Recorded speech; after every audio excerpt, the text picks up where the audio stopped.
Hey, Benji. Hi, Avi. How's it going, man? Doing great. All right. I missed Glad you. We to had a hear little hiatus here for the holidays. Yeah, you didn't really miss me. You saw me. We just didn't record an episode. We had a hiatus. No, I missed talking to you. I miss talking to you, too. Okay. I'm all right. I'm actually happy.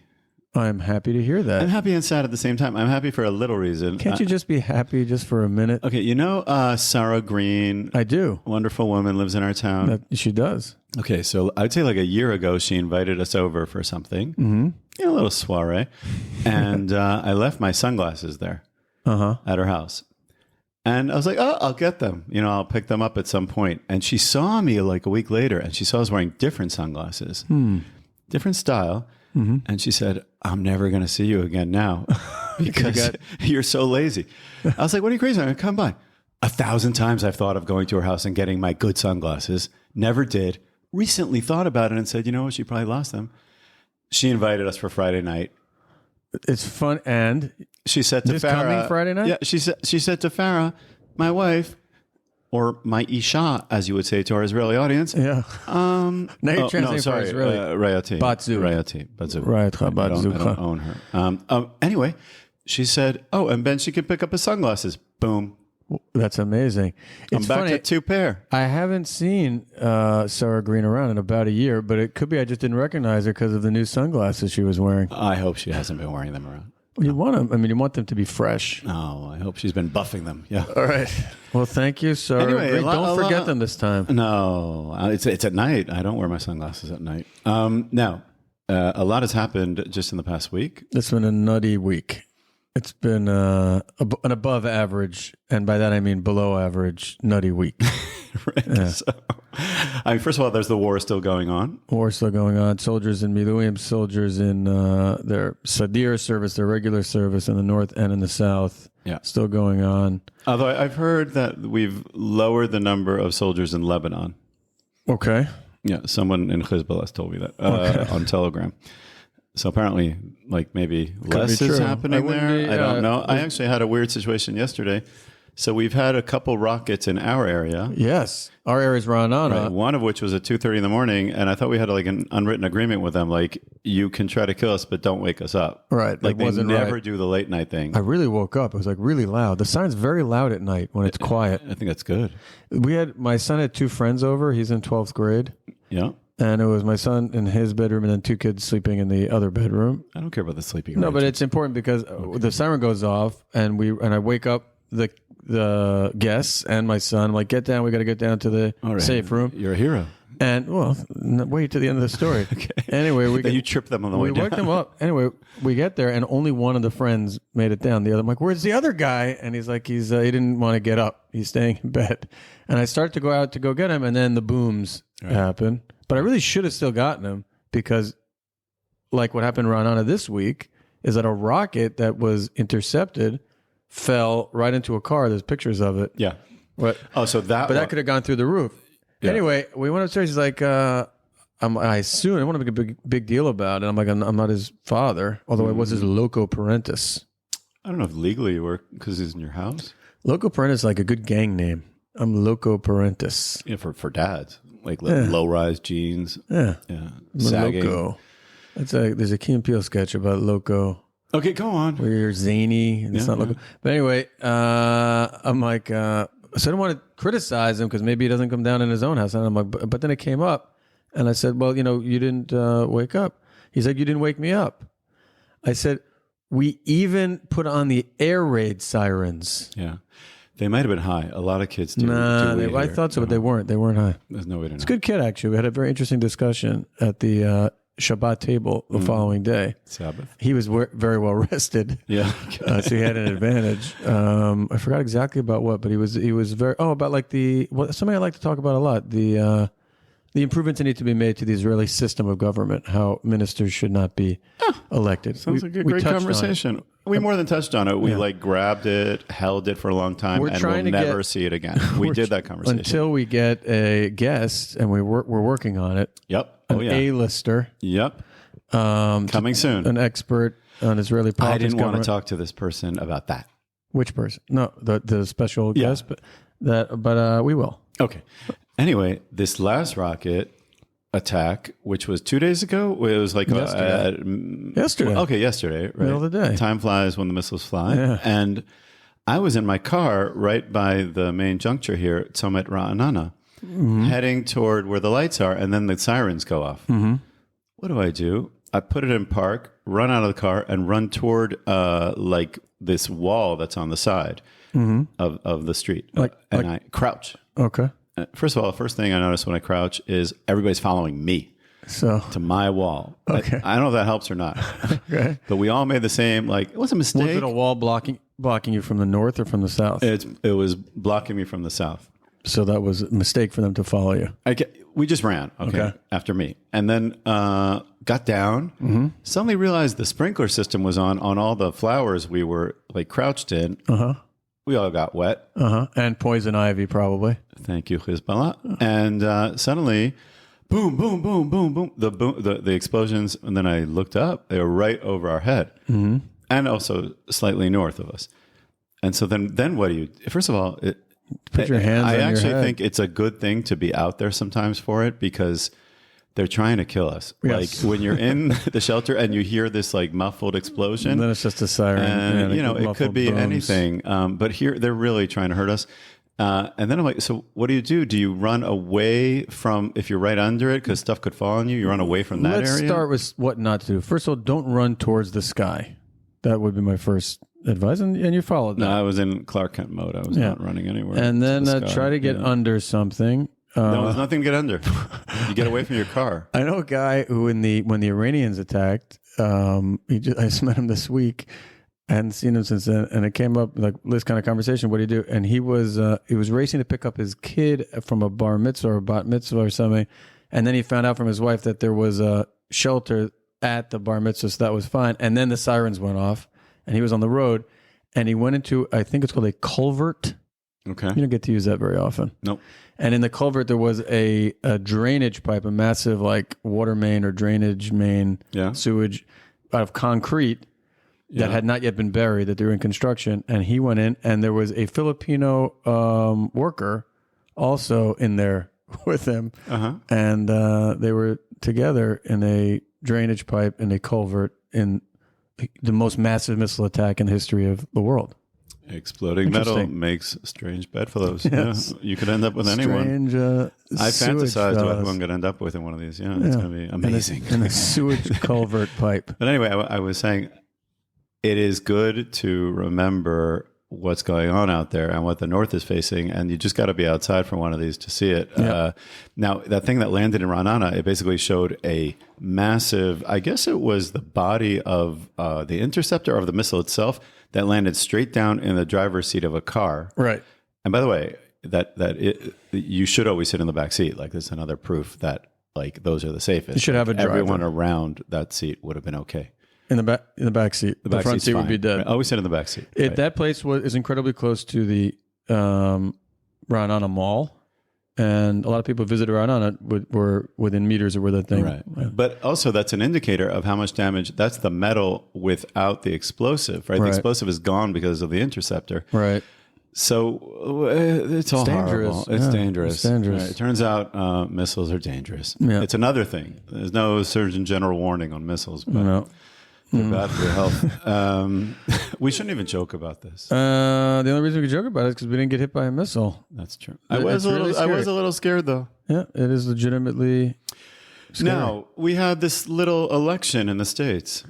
What was that? It was like 3 days ago. Kamala 2 days ago. And the Donald. I never have to know how to pronounce her name now, like where the emphasis goes, because I heard it both ways. She's old news. She is done. She's gone. Put a fork in her. I actually noticed something that I didn't understand when I was in the U.S. I thought the rest of the world follows U.S. elections like we would follow like the French election. Like I would read the New York Times. That was a great movie, The French Election. Yeah, that's a good one. Like with the French election, and I would open the New York Times the next day, and I would read about the outcome of the French election that I didn't even know necessarily was happening. Right. There's all night coverage. Francois Mitterrand. Yeah, Nazi versus who was he? Charles de Gaulle. He was older than that. Was Mitterrand a Nazi? Maybe not. I'm not sure. Take it back. Just take it back. It's something with the Nazis. Anyway, it's followed assiduously all night. Assiduously? Maybe assiduously. Or acidic. What's assiduously? He's assiduous about it. Assiduous about it. I think in this case I'm pronouncing it correctly. I'm not sure. Assiduous. Did you hear that, Benji? Assiduous. Do I have to do it again? Assiduous. Why do you have the voice as like a little girl? Assiduous. Yeah, mine is like a man. I don't know. It's the way. So what? It's weird. You know what they say about a guy with a young girl dictionary voice? What? That he uses modern flowery language. That's fine. Good, sir. Yeah. I thought yes that the rest of the world follows U.S. elections. Like in the U.S., they follow other elections. Like you read about it the next day in the newspaper. You're like, oh, I didn't know France had an election. Yeah, who cares? And you see the results and you don't care. Yeah. Every country, including Israel, all-night coverage of the U.S. election. It's actually a big deal. Right. And it was a little bit sad because the anchor people were dressed up to cover an American election. Here? Yeah, on TV. Like one of the anchor women on Channel 11 was in a white suit, or Channel 11 was wearing in a white suit. Well, they're terrible dressers. No, I don't think she's a terrible dresser. Well, often the men, they don't know how to make their ties here. Well, that's true. But this wasn't the case. She was very well put together. I am not an authority on women's fashion in any way. No. But she seemed well dressed. Right. But then she had to cover an entirely different story that night, which is, of course, Netanyahu's firing of Gallant. It just became an all-Israeli story, right. And she was way overdressed for an Israeli story. Yeah. Anyway, on the U.S. election. Yeah, getting back to the U.S. election. Some hot takes, because people have been avoiding the news until this podcast comes out to get our takes. People don't know. People like, did you hear when the election? Like, no spoilers. We want to hear it on Chopped Liver on the Beach. That's happened to me a few times. Yeah. We are one big spoiler. Nothing is more spoiled than Chopped Liver on the Beach. It's spoiled. Just saying. In the winter. You're fine in the winter. Okay. Here's one take. Mm-hmm. No, this is... Make it hot. Give me a hot take, Benji. It's not so hot, but I've been thinking it for a very long time. And that is that the Jews in the United States, many of them, and a growing number of them, particularly the young, either don't care about Israel or don't like it. And I look at the numbers, right? I see that somewhere in the range of 79%, 77% of American Jews voted for Harris. And then you look, right? Yeah. And then you look at Israel. And in Israel, I think it's like 80-something% maybe of Jews who think that Trump, whether they're right or not, I don't know, that Trump would be better for Israel. Mm-hmm. And you say to yourself that Trump gained in every demographic. I think every single demographic, from black women to black men to, Hispanics, everything. And Native Americans, doesn't matter what tribe, I don't know what, everywhere.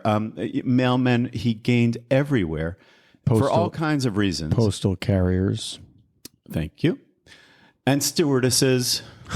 That's the Norm Macdonald joke. I don't know about Norm Macdonald. Flight attendant. Every single demographic, right? Even boys who barely who can't shave. I don't know, weird things. Sure. That's a superheroes. He gained everywhere. Oh, okay, superheroes. Yeah, except Jews. I think he went down in the percentage of Jews that he got. Now, there's a lot to talk about. Not in New York, though. No, in the U.S. I don't think that's true. How could that be true if in New York you got such a large percentage of the Jewish vote? Because New York City is not the center of the Jewish world. Do I have to tell you this every day? Now, are you Stephen Hawking? That's not nice.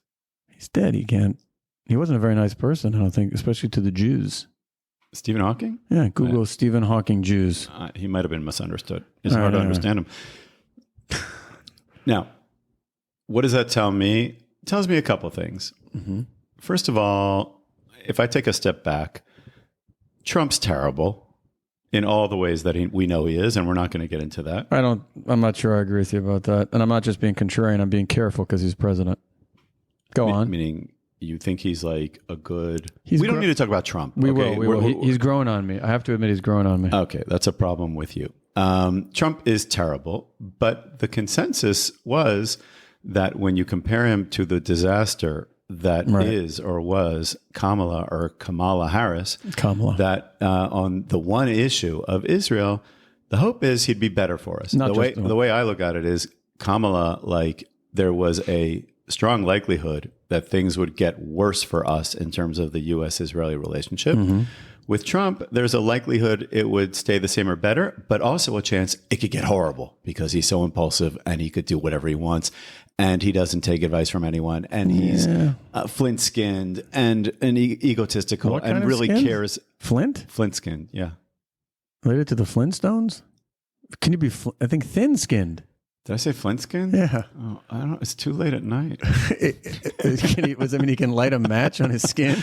Thin-skinned. He's flinty. Oh, flinty would be like a New Englander. Flinty. Yeah. Does that mean he squints? What do you mean he's flinty? Anyway, the way I looked at it, and maybe you did too, is that Trump, there was a chance of disaster for Israel because he could do whatever he wants. He could say, hey, I don't want to come into office with any wars. It looks bad for me. And I don't want to wake up in the morning and hear about people dying. This war ends today. He could do that. Right. I don't think Harris would do something like that. She's more likely to be beholden to the left and potentially worse in all kinds of ways that are likely. So if you take all that into account, like the consensus around here was Trump, despite the fact that he's an egomaniac and like not okay in every way as a human being. Okay. And impulsive, like for Israel, yeah, I'll hold my nose and people should vote for him, maybe. Hardly any just did that. I don't think that's true. I think your numbers are wrong. Okay, we're going to take a break. All right, we checked the numbers. Apologize. I apologize for what? For checking the numbers? For not preparing for this podcast. But the numbers you're are not apologizing to me, you're apologizing to our audience. I apologize to our listeners. And once you're at it, apologize for everything else. I apologize for anything I said that was inaccurate or wrong. Okay, no. But not for things that aren't funny. But luckily, I have very little to apologize for because, according to the Miami Herald, do you trust the Miami Herald? Do you trust a guy in Miami named Harold? Just give the facts. Do you remember him, Harold? He would hang around the jacuzzi at the Fontainebleau Hilton. Apologize for that. On Pesach, they would call him Old Matzo Balls. I never knew why. And he got kicked out because it was non-gebrachts. They kicked him out of the jacuzzi. Yeah. They said, you got to get out of here, Miami Herald. It's non-gebrachts. This is anyway. What? We're not doing comedy routines here. It says this. In the 2024 election, a majority of Jewish voters cast their ballots for Vice President Kamala Harris. Exit polls suggest. Why suggest? The exit polls say we know. Why are you reading this article? We just looked up 5 numbers. Well, let's say, according to NBC News exit polls, 78% of Jewish Americans voted for the vice president, Kamala Harris, while 22% voted for now President-elect Donald Trump. Mm-hmm. But, Benji, and here's why I withdraw my apology, a Fox News Associated Press exit poll found a smaller majority of Jews, 66% voted for Harris, while 32% voted for Trump. So I've been assiduously looking at poll numbers today. Assiduously. In anticipation of this podcast. Don't take the Jew out of assiduous. And nobody is close to that Fox News poll. All the polls basically placed the Jewish vote between 77 and 79%. You know, in 2000... You know what should do the polls? Polls. They would be much more reliable. The polls should export polls. I've been looking at the numbers all day. Uh-huh. And she got between 77 and 79% of the Jewish vote. That would be 78%, because that's the only number between 77 and 79. No. You're quoting me numbers. No. What does it say? Do you even know? What does it say Biden got in 2020? Do you even know why 6 is afraid of 7? Yeah. I do. Now, what does it say about Biden? What percentage did he get? He got 69%. About 69% of Jews voted for Joe Biden in 2020. So basically, that's the same. The candidate that's perceived by most of Israel as being worse for Israel, right? Yes. Out of the two of them. Makes perfect sense. Why? Because Israelis are concerned 98% about what will affect Israel, right. Whereas Americans are concerned much, as a percentage of their concerns, much less. I get other that. Concerns. So that's American why. Jews are liberal, which is a fascinating topic anyway. I think it's the only demographic, like immigrant group, that forever, irrespective of how wealthy they get or how much they want to save on taxes, remain liberal Democrats forever. My point is that it shows me how little American Jews care about us writ large. American Jews writ large care about us. Okay, because it's not their top. Okay, it doesn't have to be their top issue, but you got two terrible candidates. I don't think that's true. I mean, I just think that's true. I'll tell you why I don't think that's true. Okay, because first of all, I don't think that Kamala Harris represents liberal democracy. I think that Donald Trump, I'm sad to say, represents liberal democracy more than Kamala Harris does. You have many subjects of concern to the American Jewish voter. And Israel is just one of them. Israel's a major one of them, but it's just one of them. Not that major. No, but it could be major, and still you would have, on balance, people would be voting for, like you said, it's not exactly clear that Trump will be better for Israel. The perception among most Israelis and most pundits that I've heard is that when it comes to us finishing this war, taking care of Iran, these immediate things, that Trump will hopefully be better, potentially much better, of course, potentially catastrophic because he's nuts. Now, having said all that, I also wonder what the depth of affiliation to Jewishness, whatever that means, is present in this total population of people that were polled. It's a good question. By non-polls. We should have DNA tests. No, it's not about available. DNA tests. No, it's not. It's the opposite. I'm sure they would pass DNA tests. I'm wondering, but emotionally, psychologically, politically, not much affiliation. There are major trends in American Jewry. One of which is less affiliation, more intermarriage. Mm-hmm. How much more can you? You can only intermarry like once. I'm not talking about each person. Oh. You can intermarry twice, by the way, or 10 times. Why not? You keep marrying. I guess if you in Utah forever. That's true. Yeah, you can intermarry multiple times. So there's my point is that there are certain trends at play here that are very worrying for Israel. Now, because there are these trends that are worrying, in that American Jews, particularly young American Jews, I don't care. They don't vote. No, they're voting. Oh, they're going to vote in the future. I'm keeping them as like we're old enough to call. I heard a great joke about the future. No. I want to finish this. That there's basically a problem of American Jews either not caring about Israel or not liking Israel or considering Israel a genocidal regime, colonialist regime, if you're young enough. Mm-hmm. Long term, that spells horrible times for us because they are the future. As Whitney Houston said. Right, they are. And we need America. We need America's support in the UN. I mean, on the Security Council. Just take that. Mm-hmm. So I don't know what the future holds. It's concerning for me. What I would do is keep a close eye on model UN because that will predict the trends. I will start doing that. Start attending different sessions. We should set up a model. Anyway, Neuer that was my biggest. Should set up a model UN monitor. I think you're right about this. I can't argue with you, but I think you're right. There's a bad trend of people losing track of what Israel is. The fact that even you could describe without like the word genocide is nuts when applied. It's just nuts when applied to Israel. Even in Lebanon, there's been a scandal in Wikipedia. What the definition of Zionism in Wikipedia? Have you been following I don't know about that. You're going to tell me something I don't know. I thought you said you're on Twitter. X. I am. You should follow Haviv Rettig Gur. Okay. It's the only person you should follow. Maybe, and a little Mati Friedman, maybe. I only see pro-Palestinian activists. All right. I do that on, I read Peter Beinart, but we'll get to that in a second. Okay.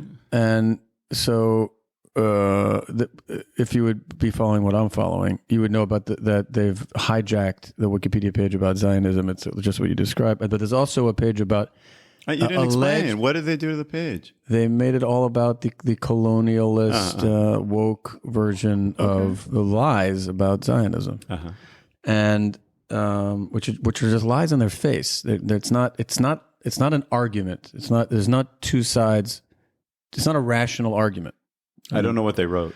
They wrote that it is we could look it up and read it. I don't recommend that people do that, but Wikipedia on Zionism right now says it's it gives like a debate about what it is. Not a debate. It just reads a one-sided story about how it was set up by Jews in the 19th century to colonialize the Palestinian, the populated Palestinian state or area, maybe not state. Well, let's read it. Actually, let's see what you're talking about. While you're looking it up. Okay. Do I have to listen? I will tell you that there's not really. There's also a page on Wikipedia about alleged Israeli genocide in Lebanon.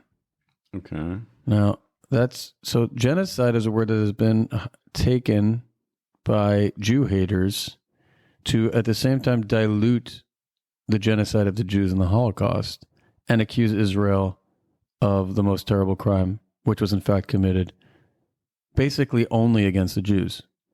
Ever. Have you found the page? Yeah, but I didn't hear a word you said. It's okay. Okay. Our listeners.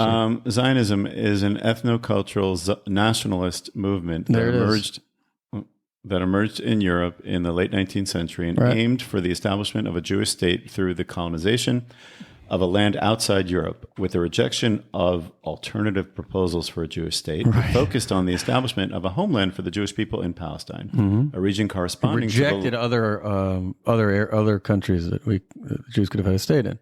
Well, we did. Which also would have been outside of Europe. Yeah, that's true. Okay, go on. A region corresponding to the land of Israel and Judaism, and of central importance in Jewish history. Zionists wanted to create a Jewish state in Palestine with as much land and as many Jews and as few Palestinian Arabs as possible. Following the establishment of the State of Israel in 1948, Zionism became Israel's national or state ideology. Wow. It goes on from there. Yes, doesn't get any better. So with as few Palestinians as possible, so preferably zero. So there should be zero Palestinians here, according to this article. I mean, I can see where the arguments are here, like back and forth. It must have been really a true battle among the geeks who have to edit this thing. So it's a scandal. It's ridiculous that is the Wikipedia description. That is the most, the furthest woke anti-Zionist description of Zionism that I've ever heard. You don't hear what I hear, but yeah, this is pretty bad. I agree with that. Anyway, so and there's also an article. It's interesting. It says about Zionism, then it says not to be confused with Ziaism. What's that? I'm looking forward to reading about that. Ziaism. Ziaism is a political ideology implemented in Pakistan from 1978 to 1988 by Muhammad Zia-ul-Haq. It endorses the idea of an Islamic state influenced heavily by religion. I'm going to have to read this later. I got to save this. Ziaism. Okay. We should try that. This thing is getting rough here. Yeah. It's a battle that we're losing. Although in Pakistan, I don't think it'd be much better. Ziaism? Yeah. It's like a very religious state. Yeah. This is the founder. He's a good-looking guy with a mustache. With a name like, what's his last name? It's Muhammad Zia-ul-Haq. You didn't know that? Muhammad Zia. I don't know why they pick his middle name. I guess Mohammedism was taken, and Hawkism sounds like you're about to hawk. Or that you're flying hawks. We talked about that last time. The Falconers. The movie I made up. Anyway, yeah. What was I saying? You're going to give me your hot take on the election. That I agree with you basically about there's a big problem with the future of how American Jews view Israel. Agreed. Mm-hmm. I don't agree with you that Donald Trump is such a bad guy. I had a big argument with someone, a work colleague, about it today, who thinks Donald Trump is going to do terrible things. I'm like, relax, because he already was. I kind of buy these arguments that were. I don't. that there's a difference between BS and lying. Donald Trump is there's lots of guys in shuls in America that remind me of Donald Trump. Without thinking of anyone in particular, they've been successful in real estate like Donald Trump has to one extent or another. He's lost money, he's made money. They think because they've made money making decisions, they think that they're smart because, in fact, their decisions have been right over time. And so they think that any decision they make is the best decision. He also happens to think he's amazing. Right. He talks in this bombastic, hysterically funny way. He does. About how everything's either horribly terrible, the worst in the world, or the most amazing, beautiful, just beautiful. And it's a beautiful, and that's funny. And that's kind of grown on me over the past couple of years. I kind of missed him. That ridiculous talking about things that is like... I'm not saying the worst part of him is the way he talks. So he made one big mistake, which was not admitting defeat after the Democratic I wasn't elections, even thinking of that. and then the January 16th. But if you take those out, everybody of the who worked for him thinks he's dangerous, and they held him. I work for a lot of people like that. They held him. I know he's got a really big job. They held him in place, meaning they stopped him from his worst impulses. But they will if again. he surrounds himself somehow by some miracle with people who are competent and regular and I'm normal, confident that miracle will happen. He could do a lot of damage to the U.S., the world, and Israel. And he's he could do very capable. What damage did he do? It was basically I said only he good could things. do. But he basically only did good things last time. Abraham Accords. I just told you. I think that he surrounded himself with people who are now denouncing him. He was ridiculous in Corona. I'll admit that. He's ridiculous every moment of the day. I'm sorry. Yeah, you are normalizing the insane. You're normalizing something that is a horrible example for future generations and our kids that you can be now anyone can be president. You can be literally a narcissistic, a criminal, buffoon. He's not a criminal. The charges brought against him are ridiculous. I heard one of our colleagues in the Podverse. He is a terrible... Noam Dworman. I don't know who that is. He's the owner of the Comedy Cellar, and he has a very interesting podcast. He's become a public intellectual, Benji. Okay, what did he say? You and I are each half of a public intellectual. What did he say? What he said is, they tried to put him in jail for not properly accounting for the extortion money that he had to pay to his mistress. He didn't log it as extortion money paid to mistress. Okay. Why should a government be able to force you to enter that in your books? You grew up in New York City. I did. Donald Trump has been in my life since I've been a baby. Silver spoon in your mouth. I don't know about that. You remember what a buffoon and a clown he's been his entire always life. Has been. Funny guy. He's funny, right? Sort of as a page 6 builder, funny. A doer. Page 6 funny, yeah. Yeah. Now, I question his decision making that's completely uninformed, that's based on his gut about what he should do or what he shouldn't do, and his priority is Donald Trump. That is his priority. I don't know. What about our own problems, Benji? What about Prime Minister? He's my problem. Benjamin Netanyahu. Do I say that? Do I pronounce that correctly? You know, I lost $1,000 when he was first elected. I told you. Who? Me. Who was I first bet elected? against him in 2016. Trump or Netanyahu? No, Trump. You bet against Trump and you lost? You never bet against Back Trump? when he was in the primary, it was easy money. Lost it. You didn't lose $1,000. I lost $1,000. I had to write the check. Can you say who you bet with? He passed away. Did you pay before he passed away? Does he have heirs? I paid, but not only that, he was not like so smart about the whole thing. This was back during the primaries, and Trump was like polling nowhere. And this guy was really into conspiracy theories. And I looked because I was on Facebook at the time, and I would see these things he'd write about the Columbine shooters and the Sandy Hook shooters. And, we never got to the moon, and the earth is flat. God knows this person. And it's not this then Chaim he started Rose guy. promoting. He's alive. He passed away. No, Chaim Rose is alive. It's not him. Then he started to promote this idea that Donald Trump was going to be president. And I started getting into a little Facebook battle with him. And what's his name? Who is this person? You can't say? No. And then he so interesting. He said, "You want to bet?" I said, "Of course I want to bet. What are you, crazy?" You remember how crazy it was, the idea that he'd win even the night before the election, right? Yeah, so this was way before. Yeah. So he's like, "I'll bet any amount." I'm like, "Okay, $1,000." Boom, $1,000. I said, "Okay." I told my brother, who was a really nice guy, and he's like, someone's betting you like about Donald Trump winning. He's like, does this guy have money? I'm like, he has a lot of money. So my brother's like, get me in on that. Boom, $1,000. Then my brother's like, the next day, he's like, let's really fleece this guy. Like he said, tell him $10,000. And the guy said, listen, I just realized I screwed up. Because like Vegas odds are crazy. I'm giving you guys like 1-to-1. He's like, I'm getting like 20 something to 1 in Vegas. I'm going to do that for the rest. I told my brother, he was so upset. My brother. But how much money did this guy make? In Vegas, I have no idea. But off my brother and me, he made $2,000. That was a horrible moment. No wonder I was you hate upset Trump. that he won. Has this clouded your judgment about Donald Trump? Maybe. No, it hasn't clouded my judgment about him. We can't talk about Trump. It'll upset me too much. Okay. I was actually speaking of Trump. I was at this weird nature retreat area the night of the 2016. Benji, if you wanna stay on this podcast, you're gonna have to stay off the drugs. Yeah. Basically, it was this like granola-y place. Hard to explain why I was there. And the next morning, all the young people that run the place were in a fetal position. Not kidding. Unable to move. We had to get our own breakfast. We were told. Who were you with? Okay. I was there with a class of kids, actually. Okay. We had to manage the entire day on our own. They were not able to function. Because, You remember the shock of Donald Trump like becoming president because of that. in 2016. Yeah. Oh, wow. I think a lot of people responded that way. This time it wasn't much of a surprise. But some colleges gave like some Anyway, safe rooms, some Legos, I'm some milk sad and that cookies. my co-host on this podcast has accepted You're my co-host. that this is normal. But anyway, I have to admit, I have accepted that it's normal. okay. And I did not think this way 8 years ago. Is it 8 years ago? Yeah. Wow. Thankfully, this is being recorded, and we can look back on this after a It's couple like of years a time and capsule. see who was right about the man. It's a time capsule. It really is. Okay. Anyway, what happened here in this world?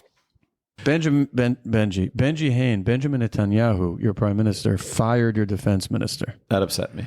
Upset me very, very much. He also did it in a very sneaky way so that we wouldn't be able to talk about it or think about it. He did it on the night of the U.S. elections, as we mentioned, Yeah. leaving these poor anchor people stranded in their Red, white, and blue. Red, white, blue. eating apple pie. Yeah. Playing baseball. Having to talk about Israeli political treachery. And to me, Yoav Gallant, the now former defense minister, was the only sane person in the relationship. We agree. In the government. Yeah. It would be like taking me out of this podcast. It would be horrible. Yeah. It's not responsible. Look. I sang it with a smile on my face, and that's part of the treachery. Yeah. People were devastated. Look, he wanted to get rid of him for a while. In fact, But I don't. the day of the beeper explosion, I don't know if you remember this, he was about to fire him then, and then there like circumstances dictated that they do the beeper thing. Oh, that's true. There was like something Gideon done. Sar You're was going right, to get you're right, in. That you're was like right, the you're day right, before. You're right. They don't get along. They didn't get along. He seemed like the only decent human being in there. Yeah. I'm also worried about something that I'm sure you're not, and that is that he and Biden, right? They restrain sometimes Bibi's worst impulses. I don't know if Trump, and by the way, he put in a real zero in place of Gallant.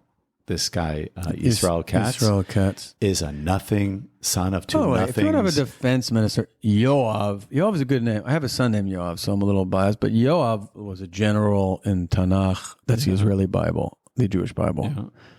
Yeah. Yoav is like a good name for defense minister. Yisroel? I'm not talking about his name. But I mean, also it projects Yisroel. He's a nothing. He's a yes man. It's not. There's nothing there. We don't have a defense minister now. Katz. Taking all that together, it's embarrassing. It's upsetting. Again, someone like Biden and Gallant, Great guy, Biden. They were like a conscience for Bibi on some level, Right? Like, hey, by the way, feed the Palestinians. Like, oh yeah, that. Things like that. This guy who's in there will do nothing. Bibi's unrestrained, and we're in a look. I love Israel. You know that. Mm-hmm. Sure, I do. I remember the old ads. Israel is real. Yeah, I remember those. What does that mean? who's I'm not sure what it means exactly, but it was nice. It was like an I Love Israel campaign. The marketing department came up with it, but nobody thought what does it actually Israel mean. is real. It is real. Yeah. And now, who knows what's going to be? Right. We have a government of extreme right-wing ministers together with lackeys, together with Bibi. That's what we have. You're basically right about that. And Haredim, you get them in there, having their way with us. They're not doing a good job. The Haredim. We've talked about that in episode 2, I believe. Yeah, we should have cousin Maishi back on. I have a lot more to say about it. I would be much more confrontational. I'd be much more assiduous in my arguments. Okay. So that's upsetting. Anything happy happening? Well, you sent me a my message sunglasses, today I said that. on WhatsApp, Yeah. which I think we're going to disagree about because you sent it as bad news that there's an article in some news something that Israeli soldiers are putting Google reviews on places that the IDF is destroying in Lebanon. Oh, like funny reviews. Yeah. Yeah. Like, for example, the one you passed on around it was today. some village in Lebanon. It said, the mosque is destroyed. The tunnel is boarded up. Don't visit here. Nothing to see anymore. Nothing to see. I give it a 0 rating. I said the guy had a sense of humor. I don't think it's smart to post anything. So I thought you were going to take a more extreme position on it. Like it's terrible. They need to just not have any feelings about what they're doing. Which I mean, I'm a little. What do you mean? Like I think it would be weird if IDF soldiers did not feel strongly about what they were doing, and if they can make a joke that shows how bad the things that they destroyed were, and therefore how badly they needed to be destroyed. You can't have a just war without those kinds of emotions and attitudes. You misread what I was thinking. Oh. You might have asked me before we were live in front of a million people. I think, and I'm seeing it more and more as I go deeper and deeper into X, that the stupidest thing in the world is for our commanders to allow our soldiers to post things online in Gaza and in Lebanon. Because you can look at these are okay. I'm beginning to realize, I look at an entire village blowing up and people laughing and smiling. But there's no people in the villages that are blowing up. Oh, yeah. It's just their whole village that they lived in for 500 years. The whole village was a staging ground for Hezbollah, with tunnels and arms stores. Whatever. I'm just saying, I look at Is it an arms cache or an arms cache? Nobody knows. Yeah. I think you're just supposed to write it, not say it. Yeah. I look at that and I think to myself, wow, there was likely a terror tunnel under there, or or weapons, or it's booby trapped. The other side looks at it and says, look at them. They're destroying all the Palestinian or the Lebanese. Not that too, but all of their homes. And that's a war crime. They're making the antiquities more affordable for people like you because they're broken. All I'm saying is... I don't like terror tunnel because it sounds childish. And I don't like... you know what I really don't like? Pay for slay. You know when they accuse the Palestinian Authority of pay for slay? Yeah, I've heard that. It cheapens a terrible thing by making such a childish name about it. Pay for slay. You see that in the New York Post, which, by the way, is the only news publication I trust, the New York Post. For real. What are you laughing about? Nice. No, I'm not kidding you. I trust it much more than the New York Times. Good for you. New York Times it's unbiased, the New York Post. You're right. I'm not saying it's biased towards the truth. Okay. So that makes it biased? Towards everyone's bias. Okay. The bias of the New York Post is the truth. The New York Times since I'm about 4 years old, and I'll never stop. Never stop. I bought when the war broke out. I immediately went out and bought about 80 subscriptions to the New York Times. For who? So I could always cancel one. And you keep doing it when they annoy. That's right. I'm sure. How many are you down to? I have like 30 left. Anyway, I've been reading a lot about these activists online that are identifying what they perceive to be war crimes in Gaza and in Lebanon. Stuff that our soldiers are posting that they think is funny, or they think will get some likes, like wearing women's dresses or whatever. That is funny. That's generally considered funny, dressing up Yeah. in women's dresses. And identifying these people, tracking them. I see them saying like, Shlomo Zingelbaum of the whatever unit of whatever was just spotted in Spain. He's apparently on vacation and he's at this hotel. Like I literally am he seeing was this doing, all over what's the that place. dance? The flamenco? He's doing a flamenco. He took the dress with Everything him. I say, you're thinking of a joke. Is it flamenco or flamenca? I'm not or gonna, neither? I'm not going to answer. It's someone with those... I'm not going to answer, not because I don't clicking. know. By the way, that's the best like move as a teacher. Anyway, he has You amazing... say I'm not going to answer when you don't know the Yeah, answer. he's getting amazing attendance. He's selling out his dance shows in What are you Spain. talking about? Zingelbaum. Okay. You don't Shlomo. think it's a big deal? I don't know. Depends what they're filming. If they're filming being cruel to human beings, that's terrible. And you know what's worse? Being cruel to human beings. No, I don't think they But should if they're post. filming themselves blowing up houses or burning houses that need to be destroyed, I want our soldiers to be enthusiastic about doing the right thing in a war, and they need to be supported over a long period of time. You in could be doing the right thing. enthusiastic without being stupid, right? Yeah, you're very practical in the end. You're saying let them do it, just don't hide it. Like be smart about it. Yeah, okay. don't post You're just giving online. practical Don't advice. post online So your you're a- destruction of property. You're a spineless, immoral, I also ethno-nationalist. I'm not as black and white as you. You're just mostly white. I have news for you. I'm saying I'm not as black and white as you because some of our soldiers are doing terrible things. Yes, but that's in all wars. There Okay, are. but they're not recorded in all wars by the perpetrators and put online proudly because they're so stupid. Shlomi Zingelbaum, if you're out there, Yep, keep dancing. the flamenco. What up? You just told me what it is. It is flamenco. Shouldn't have done it. It's not fair there's a word that's so close to flamingo. It's not Remember so that movie, close. The Flamingoer? No, the Flamingo Kid with Was a falcon. Matt Dillon. The Flamingo Kid. Beautiful girl. Who was that? Matt Dillon? Yeah. I don't remember. The Flamingo Girl? What's wrong? What's wrong with your The brain? Flamingo Kid?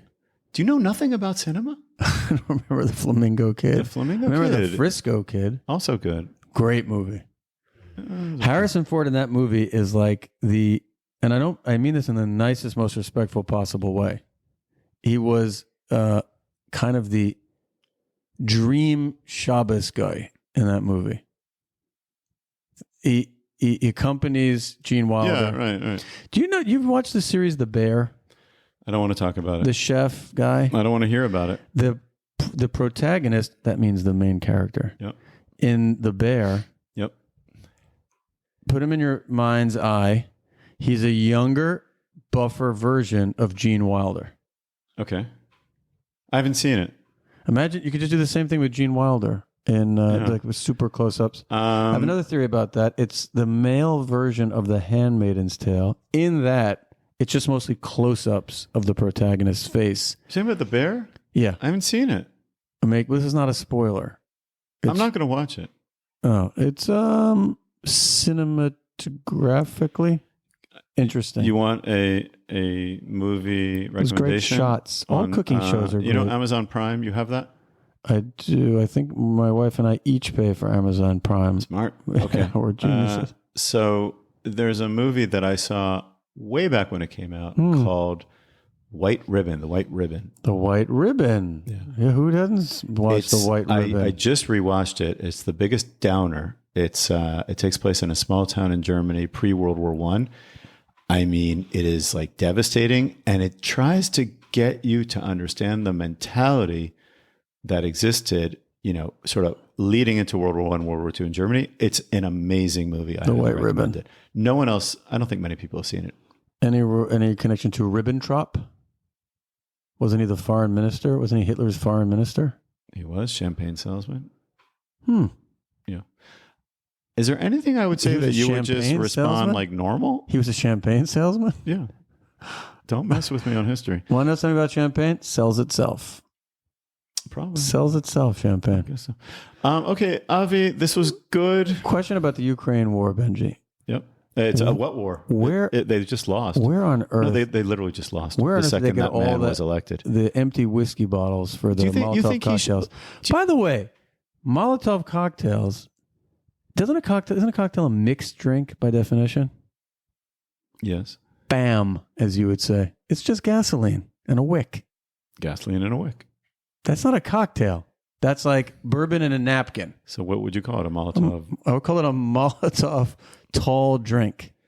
A Molotov double. Go on Wikipedia. That one is probably less contentious than Zionism right now. You could talk about it. I'm very assiduous on this topic. Okay. All right, Avi.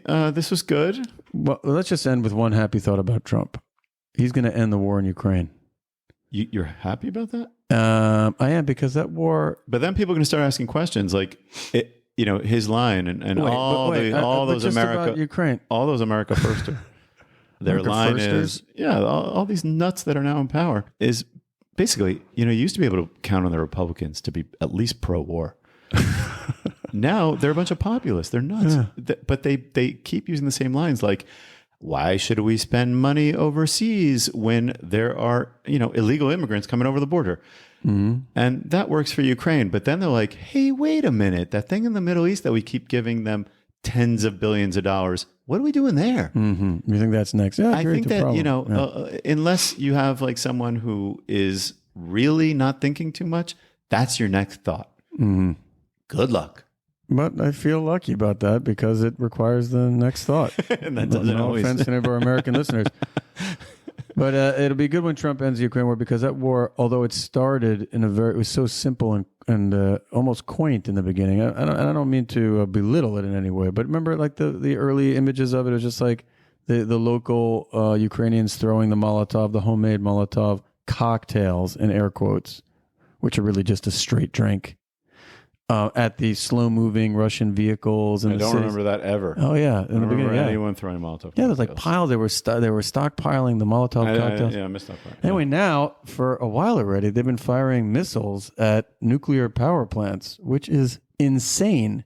Even you would agree that's insane. The Ukrainians have whatever been doing at that? each other. I don't There's think like all kinds of nuclear power plants. Yeah.